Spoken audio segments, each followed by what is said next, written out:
ఆయన సన్నిధిని నిత్యము వెదుకుడి. కీర్తనలు 105:4.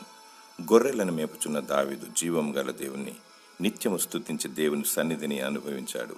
ఎలుగుబంటిని క్రూర జంతువును హతమార్చాడు. చివరకు గొల్యాతును చంపి ఇశ్రాయేలు రాజుగా పట్టాభిషేకం పొందాడు. దేవుని స్తుతిస్తే ధైర్యం లభిస్తుంది, విజయం లభిస్తుంది, మరియు ఆశీర్వాదము కలిగి వర్ధిల్లుతారు. నీ హృదయమే దేవుని ఆలయము. దేవుణ్ణి ఆత్మతో సత్యముతో ఆరాధించాలి మరియు దేవుని మందిరంలో చేరి అందరితో కలిసి ఆయనను ఆరాధించాలి. ప్రభు అయిన యేసుక్రీస్తు పరిశుద్ధుడు, ఆరాధనకు యోగ్యుడు. ఆయన సర్వంతర్యామి. ఆయన మనలో ఉన్నాడు, మనతో ఉంటాడు మరియు అంతటా ఉంటాడు. కృపాసత్య సంపూర్ణుడు, సజీవుడు. మనసు నిండా వాక్యాన్ని నింపుకోవాలి. నీ హృదయమందు ప్రభు అయిన యేసుక్రీస్తును నిలుపుకోవాలి. దేవుని సన్నిధి నీకు తోడుగా వచ్చును. దేవుడు నీపై తన సన్నిధి కాంతిని ప్రసరింపచేసి నిన్ను వర్ధిల్ల చేయునుగాక.